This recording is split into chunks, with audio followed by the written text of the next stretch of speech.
ಅದರಿಂದ ಈಗಾಗಲೇ ರಾಜಮೂರ್ತಿಯವರು ಹೇಳಿದ್ರು ಆಸ್ತಿ ಮಾಡಿದಾಗ ಭಾಗಗಳು ಕೊಡಬೇಡಿ ಅಂತ. ನನ್ನ ಪ್ರಕಾರ ಆಸ್ತಿ ನೀವಿರೋ ಗಂಟ ಭಾಗನೇ ಮಾಡಬೇಡಿ,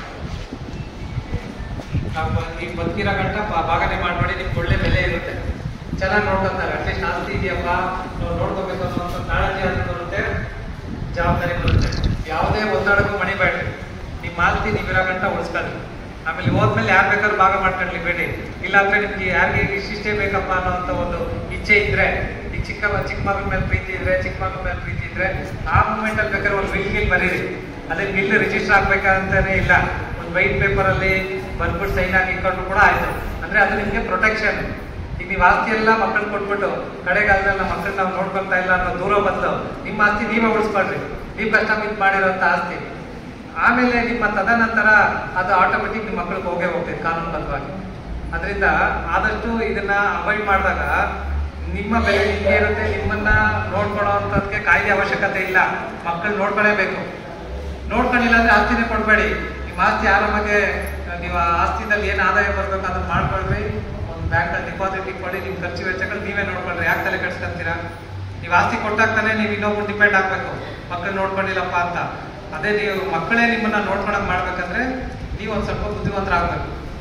ಇದನ್ನ ಯಾಕಪ್ಪ ಹೇಳ್ತಾ ಇದ್ದೀನಿ ಅಪ್ಪ ಅಂತಂದ್ರೆ, ಎಷ್ಟೋ ಮಕ್ಕಳು ಬರೀ ಆಸ್ತಿ ಭಾಗ ಆದ್ಮೇಲೆ ನೋಡ್ಕೊಳ್ಳೋದೇ ಬಿಟ್ಬಿಡ್ತಾರೆ. ಈ ತರ ವಿಚಾರಗಳು ಜಾಸ್ತಿ ಬರ್ತಾ ಇರುವಂತ ಉದ್ದೇಶಕ್ಕೆ ಇದನ್ನ ನೊಂದ್ಕೊಂಡೇ ಹೇಳ್ತಾ ಇದ್ದೀನಿ ನಾವು.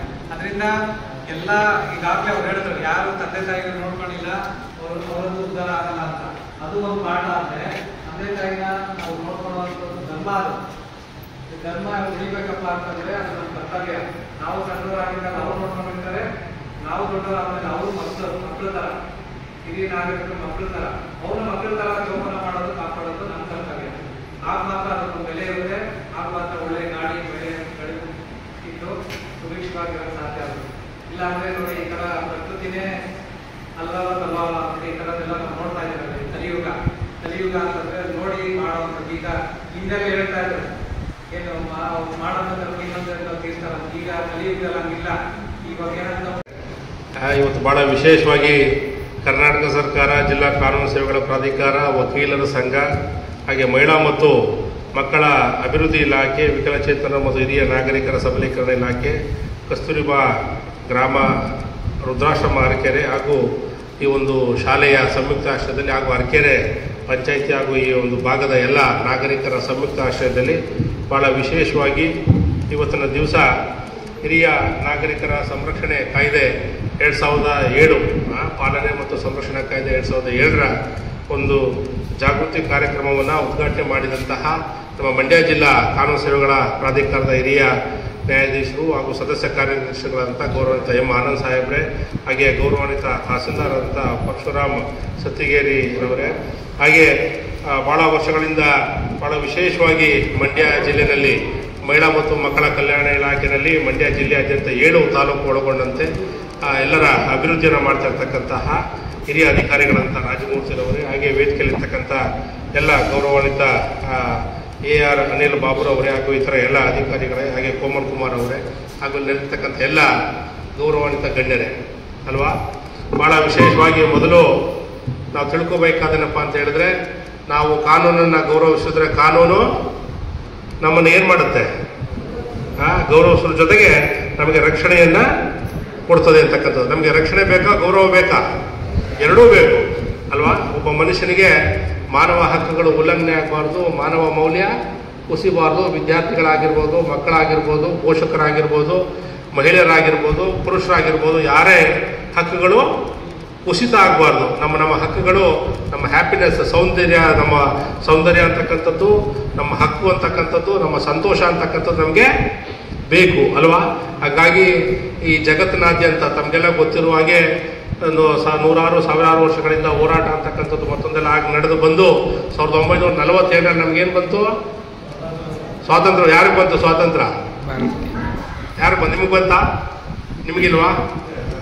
ಎಲ್ಲರಿಗೂ ಬಂತು. 1947ರಲ್ಲಿ ಆಗಸ್ಟ್ 15, 1947 ನಮಗೆ ನಿಮಗೆಲ್ಲ ಸ್ವಾತಂತ್ರ್ಯ ಅಂತಕ್ಕಂಥದ್ದು ಬಂತು ಅಲ್ವಾ.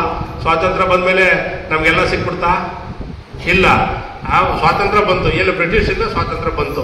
ಆದರೆ ನಾವು ಕಾಯಕದಿಂದ ಕೈಲಾಸ ಕಾಣಬೇಕಲ್ಲ ಅಲ್ವಾ. ವರ್ಕಿಂದ ವರ್ಷಿಪ್ನ ಕಾಡಬೇಕು ಅಲ್ವಾ. ನಾವು ಬರೀ ಹಂಗಾಗಿ ಅದಾದ ನಂತರ ಸಾಕಷ್ಟು ಸರ್ಕಾರಗಳು, ಕೇಂದ್ರ ಸರ್ಕಾರ ಆಗ್ಬೋದು, ರಾಜ್ಯ ಸರ್ಕಾರ ಆಗ್ಬೋದು, ಪ್ರತಿಯೊಬ್ಬ ಮನುಷ್ಯನ ಯಾವುದೇ ಜಾತಿ, ಧರ್ಮ, ವರ್ಗ, ಊರಾಗಲಿ, ಬಡವಾಗಲಿ, ಶ್ರೀಮಂತರಾಗಲಿ, ಪ್ರತಿಯೊಬ್ಬ ಮನುಷ್ಯನ ಹಕ್ಕು, ಅವನ ಕರ್ತವ್ಯದ ಬಗ್ಗೆ ಅವ್ರಿಗೆ ಅರಿವು ಮೂಡಿಸ್ತಕ್ಕಂಥದ್ದು ಅಲ್ವಾ, ಅವರ ಹಕ್ಕುಗಳ ಬಗ್ಗೆ ಜಾಗೃತಿ ಮೂಡಿಸ್ತಕ್ಕಂಥದ್ದು. ಹಾಗೆ ಪ್ರತಿಯೊಬ್ಬ ಮಾನವನು ಸಹ ಸಂತೋಷವಾಗಿ ಬದುಕಕ್ಕೆ ಏನೇನು ವ್ಯವಸ್ಥೆಗಳು ಬೇಕು ಈ ದೇಶದಲ್ಲಿ, ನಾಡಿನಲ್ಲಿ, ಅದನ್ನೆಲ್ಲನೂ ಸರ್ಕಾರಗಳು ಕೊಡ್ತಾ ಬಂತು ಅಲ್ವಾ. ಅದಾದ ನಂತರ ನಮಗೆ ಈ ಭಾಗದಲ್ಲಿ ನಾವೀಗ ಮಂಡ್ಯದಿಂದ ಹೊರಡ್ರೆ ನಿಮ್ಮ ಕೊತ್ತತ್ತಿ ಆಗ್ಬೋದು, ಈಗ ಅಕ್ಕಪಕ್ಕ ಊರುಗಳಲ್ಲಿ ಬರಬೇಕಾದ್ರೆ ನಮಗೆ ಊರುಗಳ ಹೆಸರು ಹಿಂದೆ ತಮಗೆಲ್ಲ ಗೊತ್ತು, ಊರ ಹೆಸರು ಹೇಳೋಕೆ ಬರ್ತಿರ್ಲಿಲ್ಲ ಅಲ್ವಾ. 2ನೇ ಸ್ಟಾಪ್ ಸಿಗ್ತದೆ, ಛತ್ರಿ ಮರ ಸಿಗ್ತದೆ, ಕೊತ್ತತ್ತಿದ್ದವು ಬಾಗೆ ಮರ ಅಂತ ನಿಲ್ಲಿಸ್ತಾರೆ, ನಡೆದು ಬಿಡು ಅಂತಿದ್ರು ಅಲ್ವೇನ್ರಿ. ಆ ಬಾಗೆ ಮರದ ಇಳಿಸ್ಬಿಡು, ಯಾಕೆಂದ್ರೆ ನಮಗೆ ಊರ ಹೆಸರು ಓದಕ್ಕೆ ಬರ್ತಿರ್ಲಿಲ್ಲ. ಕೊತ್ತತ್ತಿ ಆಗ್ಬೋದು, ಗಣಪತಿ ವಿದ್ಯಾಶಾಲೆ ಆಗ್ಬೋದು, ಅರಕೆರೆ ಪೊಲೀಸ್ ಠಾಣೆ ಸ್ಟಾಪ್ ಆಗ್ಬೋದು, ಮೊದಲನೇ ಸರ್ಕಲ್ಲು, ಮಧ್ಯ ಸರ್ಕಲ್ಲು ಯಾವುದು ನಮಗೆ ಗೊತ್ತಿರಲಿಲ್ಲ. ಯಾಕೆ ಗೊತ್ತಿರಲಿಲ್ಲ? ಓದಕ್ಕೆ ಗೊತ್ತಿರಲಿಲ್ಲ, ವಿದ್ಯೆ ಅಂತಕ್ಕಂಥದ್ದು ಇರಲಿಲ್ಲ. ಬರೀ ಬಾಗೆ ಮರ ನೋಡ್ಕೊಂಡು ಎಳಿತಿದ್ದು. ತಪ್ಪಿ ಬಾಗೆ ಮರ ಮಳೆಗೆ ಬಿದ್ದೋಗಿದ್ರೆ ಮುಂದೆ ಸ್ಟಾಪ್ಗೆ ಹೋಗಿ ಶಾಂತಿ ಕೋಪ್ಲತ ಇಳಿಯೋಂಗಾಗೋದು ಅಲ್ವೇನ್ರಿ. ಅರಕೆರೆ ಬಿಟ್ಬಿಟ್ಟು ಶಾಂತಿ ಕೋಪ್ಲತ ಇಳಿದ್ಬಿಟ್ಟು ಎಲ್ಲಪ್ಪ ಮನೆ ಮುಂದಕ್ಕೆ ಬಂದ್ಬಿಟ್ಟು ಅಂತ ಕೇಳ್ತಿದ್ದು. ಯಾಕೆ ಹಿಂಗಾಯ್ತಿತ್ತು ಅಂತ ಹೇಳಿದ್ರೆ ನಮಗೆ ಅಕ್ಷರ ಜ್ಞಾನ, ವಿದ್ಯೆ ಅಂತಕ್ಕಂಥದ್ದು ಇರಲಿಲ್ಲ. ಹಾಗಾಗಿ 1991ನೇ ಸಾಲಿನಲ್ಲಿ ಈ ಭಾರತ ಸರ್ಕಾರ ಅನೇಕ ಸರ್ಕಾರಗಳೆಲ್ಲ ಸೇರಿ ಪ್ರತಿಯೊಂದು ರಾಜ್ಯದಲ್ಲೂ ಪ್ರತಿಯೊಬ್ಬ ಮನುಷ್ಯನಿಗೂ ವಿದ್ಯೆ ಅಂತಕ್ಕಂಥದ್ದನ್ನ ಕಲಿಬೇಕು. ವಿದ್ಯೆ ಇದ್ರೆ ಮನುಷ್ಯ ಏನಾದ್ರು ಬದುಕಲ್ಲಿ ಸಾಧನೆ ಮಾಡೋಕ್ಕೆ ಸಾಧ್ಯವಾಗ್ತದೆ, ವ್ಯಾಜ್ಯಗಳು ಕಮ್ಮಿ ಆಗ್ತದೆ ಅಂತಕ್ಕಂಥ. ಮೊದಲು ನೀವೆಲ್ಲ ವಿದ್ಯೆ ಕಲಿಯೋಕ್ಕಿಂತ ಮುಂಚೆ ಹಿಂದೆ ಏನು ತಾಲೂಕು ಆಫೀಸ್ಗೆ ಹೋಗಿ ಶ್ರೀರಂಗಪಟ್ಟಣದಲ್ಲಿ ಆಸ್ತಿ ಜಮೀನು ಯಾರಿಗಾರ ವರ್ಗಾವಣೆ ಮಾರಾಟ ಮಾಡೋದಿದ್ರೆ 2 ಎಕರೆ ಬರ್ಕೊಟ್ಬಿಟ್ಟು ಬಂದ್ಬಿಡುವು. ಅಲ್ಲಿ 2 ಹೋಗಿ ಅವ್ರು 4 ಬರ್ಕೊಂಡಿದ್ರು ಗೊತ್ತಾಯ್ತಿರಲಿಲ್ಲ. ಊರು ಬಸ್ ಹೊಂಟೋಯ್ತದೆ, 5:30 ಬಸ್, ಕೊನೆಯದು 5:30 ಬಸ್ಸು, ಲಾಸ್ಟು ಹೋಗ್ಬೇಕು, ಬಿರ್ಬಿನ ಸೈನ್ ಹಾಕ್ಸ್ಕೊಳಪ್ಪ, ನಾವು ಹೋಗ್ಬೇಕು, ಹೆಂಡತಿ ಮಕ್ಕಳನ್ನ ಕರ್ಕೊಂಡು ಬಂದ್ಬಿಟ್ಟಿದ್ದೀವಿ, ಹಾಲು ಕರಿಬೇಕು ಅಂತ ನಮ್ಗೆ ಹಾಲು ಕಡೆಯೇ ಜ್ಞಾನ ಅಲ್ವಾ. ಅಲ್ಲೇನು ಮಾಡ್ತಿದ್ದೋ ಏನಪ್ಪ, ಸರಿ ತಾನೆ? 2ನೇ ಬಸ್ ಇದ್ದದ್ದು, ಮೊದಲನೇ ಬಸ್ ಹೊರಟೋಯ್ತು, 2ನೇ ಬಸ್ ಊರು ಸೇರ್ಕೋಬೇಕಲ್ಲ, ಯಾವ್ದು ಕೇಳಿದ್ರು ಸ್ಟಾಂಪ್ ಪೆಂಡ್ರು ನಾವು ಸೈನ್ ಹಾಕ್ಬಿಡ್ತಿದ್ದೋ. 2 ಎಕರೆ ಅವನ 4 ಎಕರೆ ಬರ್ಕೊಂಡಿದ್ರು, ನಮಗೆ ಓದೋಕ್ಕೆ ಗೊತ್ತಿರಲಿಲ್ಲ.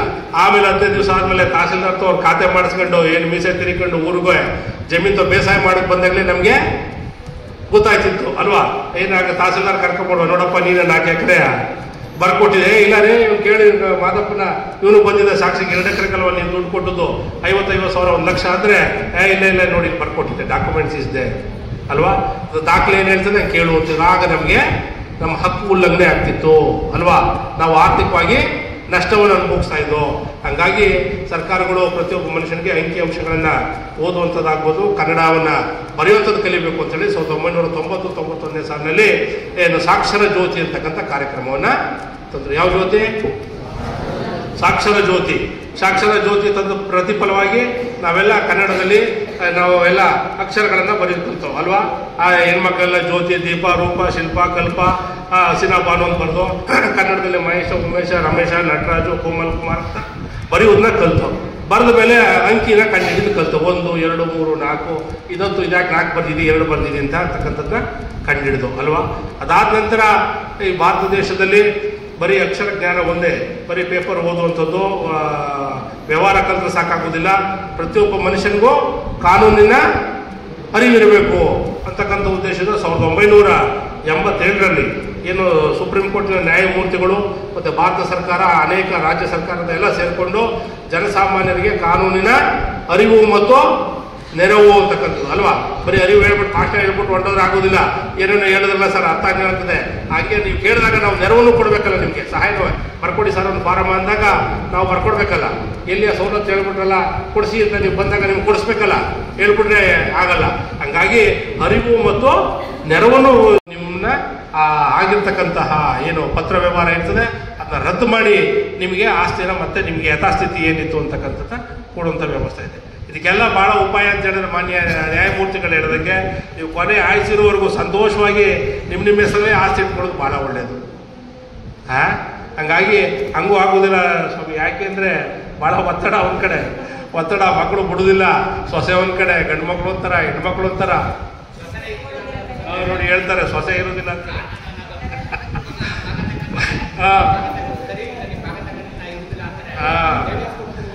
ಆ ಮಾನಸಿಕ ಒತ್ತಡ ತಾಳಲಾರದೆ ಆದಾಗ ತಗೋಬಪ್ಪ ಸೈನ್ ಹಾಕಿ ಕೊಟ್ಬಿಡ್ತೀನಿ ಅನ್ನೋ ಹಂಗೆ ಇದೆಲ್ಲನೂ ನಿಭಾಯಿಸೋದೇ ಮನುಷ್ಯನ ಲಕ್ಷಣ, ಏನು ಮಾಡೋಂಗಿಲ್ಲ. ಹಂಗಾಗಿ ಆದರೆ ನಿಮ್ಮ ಹಕ್ಕುಗಳನ್ನು ಯಾರು ಬಿಟ್ಕೊಡೋಂಗಿಲ್ಲ.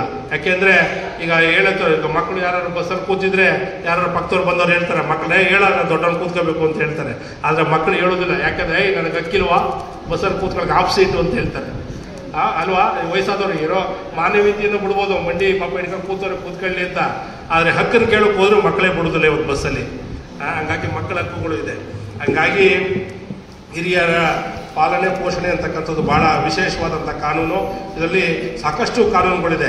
ಈಗ ಪೋಷಣೆ ಭತ್ಯೆ ಅಂತಕ್ಕಂಥದ್ದು, ನಿಮ್ಮಲ್ಲಿ ಯಾರು ಹಿರಿಯ ನಾಗರಿಕರು ಮನೆಯಿಂದ ಮಕ್ಕಳು ಹೊರಗಡೆ ಹಾಕಿದ್ರೆ ಅಂಥ ಸಂದರ್ಭದಲ್ಲಿ ಮಹಿಳಾ ಮತ್ತು ಮಕ್ಕಳ ಕಲ್ಯಾಣ ಇಲಾಖೆ ಸಂಬಂಧಪಟ್ಟ ನಿಮ್ಮ ತಾಲೂಕಿನಲ್ಲಿ ಅಥವಾ ಅಂಗನವಾಡಿನಲ್ಲಿ ಅವ್ರಿಗೆ ಹೇಳಿದ್ರೆ ಅವ್ರು ಕರ್ಕೊಂಡೋಗಿ ನಿಮ್ಮನ್ನ ಒಂದು ವೃದ್ಧಾಶ್ರಮಕ್ಕೆ, ನಿಮ್ಮ ವಸತಿ ಸೌಕರ್ಯವನ್ನು ಎಲ್ಲೋ ರೋಡಲ್ಲಿ ಮಲಿಕೊಳ್ಳೋಕ್ಕಾಗೋದಿಲ್ಲ, ಸಂಬಂಧಿಕರ ಮನೆಗೆ ಹೋಗೋಕ್ಕಾಗೋದಿಲ್ಲ ಅಲ್ವಾ. ಹಂಗಾಗಿ ನಿಮಗೆ ಭಾಳ ವಿಶೇಷವಾದಂಥ ಸರ್ಕಾರದ ಡ್ಯಾಮಿಟ್ರಿ ಏನು ವೃದ್ಧಾಶ್ರಮಗಳಿದೆ ಅಲ್ಲಿಗೆ ಕರ್ಕೊಂಡೋಗಿ ನಿಮ್ಮನ್ನು ಅಲ್ಲಿ ಸೇರಿಸ್ತಕ್ಕಂಥದ್ದು. ನಿಮಗೆ ಸೌಕರ್ಯ ಬೇಕಾಗಿರ್ತಕ್ಕಂಥ ಬಟ್ಟೆ ಆಗ್ಬೋದು, ಏನು ಪ್ರತಿಯೊಂದು ಅವಶ್ಯಕತೆ, ಏನು ಸೋಪ್ ಆಗ್ಬೋದು, ಬ್ರಷ್ ಆಗ್ಬೋದು, ಅವಶ್ಯಕತೆ ಇರ್ತಕ್ಕಂಥ ಎಲ್ಲ ಸವಲತ್ತುಗಳನ್ನ ಕೊಡ್ತಕ್ಕಂಥದ್ದು. ದಿನದ 3 ಸಮಯ ಹೊಟ್ಟೆ ತುಂಬ ನಿಮಗೆ ಊಟವನ್ನು ಕೊಡ್ತಕ್ಕಂಥದ್ದು. ಹಾಗೆ ನಿಮಗೆ ಅಲ್ಲಿ ಲೈಬ್ರರಿನ ವ್ಯವಸ್ಥೆ ಮಾಡ್ತಕ್ಕಂಥದ್ದು, ಟಿ ವಿಯನ್ನು ಕೊಡ್ತಕ್ಕಂಥದ್ದು. ಅಲ್ಲಿ ನಿಮ್ಗೇನಾದ್ರು ಕಾನೂನು ಬಗ್ಗೆ ತೊಡಕಿದ್ರೆ ಅಲ್ಲಿ ಸರ್ಕಾರದ ಉಚಿತವಾಗಿ ನಮ್ಮ ಕಾನೂನು ಸೇವೆಗಳ ಪ್ರಾಧಿಕಾರದಿಂದ ನಿಮ್ಗೆ ವಕೀಲರನ್ನ ಸೇವೆಯನ್ನು ಕೊಡ್ತಕ್ಕಂಥದ್ದು. ಇದನ್ನೆಲ್ಲ ಸಂಬಂಧಪಟ್ಟಂಥ ಮಹಿಳಾ ಮತ್ತು ಕಲ್ಯಾಣ ಇಲಾಖೆ ವತಿಯಿಂದ ನಿಮಗೆ ಹಿರಿಯ ನಾಗರಿಕರಿಗೆ ಈ ಥರದ ಯಾರಿಗಾರು ತೊಂದರೆ ಇದ್ದರೆ ಅಲ್ಲಿಗೆ ಅವರು ಸವಲತ್ತನ್ನು ಕೊಡುವಂಥ ಕೆಲಸವನ್ನು ಮಾಡಿದ್ದಾರೆ. ಹಾಗೆ ಭಾಳ ಅಪರಾಧ ಅಂತಕ್ಕಂಥದ್ದು, ಯಾವುದೇ ಒಂದು ತಮ್ಮ ಪಾಲನೆ ಪೋಷಣೆ ಮಾಡದಿರ್ತಕ್ಕಂಥ ಹಿರಿಯ ನಾಗರಿಕರನ್ನು ಯಾವುದೇ ವ್ಯಕ್ತಿ ಅವರನ್ನು ತ್ಯಜಿಸುವ ಉದ್ದೇಶದಿಂದ ಮನೆ ಹೊರಗಡೆ ಕಳಿಸಿದರೆ, ತಂದೆ